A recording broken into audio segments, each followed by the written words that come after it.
Now we have this issue of Russia and its role in the election and whether they tried to tilt the election to Donald Trump. And you have, alongside that, reports, and there was another in USA Today this weekend, about his business dealings in Russia, which apparently are extensive, including financing of some of his projects, if this report is true. We don't know if that's the case. We have no idea what his financial entanglements might be or might not be in Russia. And there's only one way to resolve those questions, which is why presidents for the last 4 decades have released their tax returns so people understood exactly what their finances were and where their conflicts might be. The fact that Donald Trump refuses to do that, and I don't think we're ever going to see his tax returns, is deeply disturbing. He's got global entanglements. We know that, dealings all over the world.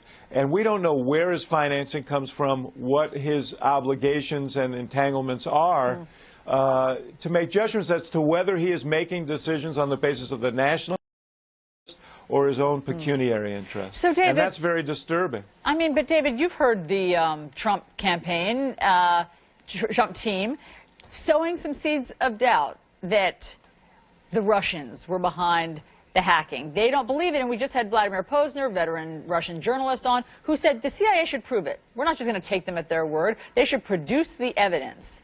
Does the CIA ever produce evidence to show exactly how they connect the dots?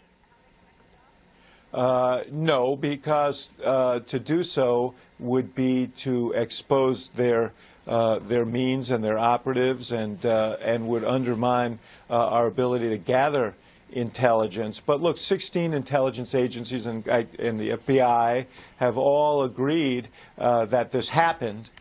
First of all, I don't think there's any question in the minds of our intelligence agencies or most members of Congress who've seen the intelligence that the hacking actually occurred.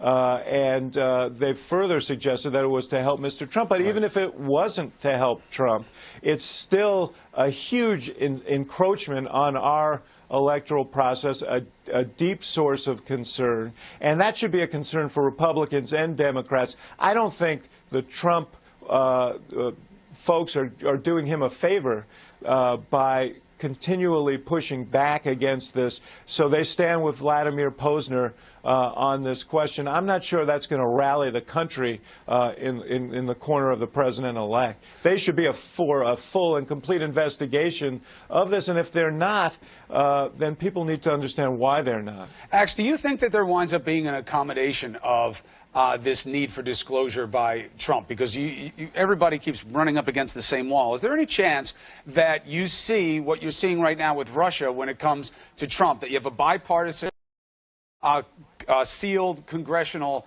committee hearing, which is what they're asking for, what Nunes wanted with Clapper, right? You know, the headlines ignore that Clapper says he tried to get Nunes 3 times. But the outside is, we're going to have a confidential hearing. Trump has to come with his guys, put out his taxes, let us review them, bipartisan, so that Congress can have confidence. And then you try and put in some penalties against leaking, because it's a classified hearing, so that they don't leak out any of his information. So then at least you have the people who need to know most about the conflicts know. Any chance of that? Well, that would be great, and that would be good for the country, Chris. One of the tests for the Republican leadership in Congress now is, will they insist on such an investigation? They've said they're for an investigation, but they've sort of hinted that it would be a limited investigation, not the select committee that John McCain, for example, and some others have called for.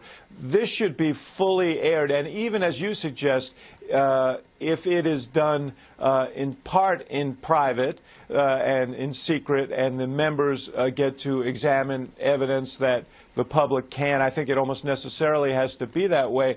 There should be a full investigation. This has cast a huge cloud over this incoming administration, and it's going to cast a cloud over every decision that's made relative to Russia unless there is a full and complete probe and a conclusion. And so, you know, this is a big test, not just for the president, but for the Congress. Yeah.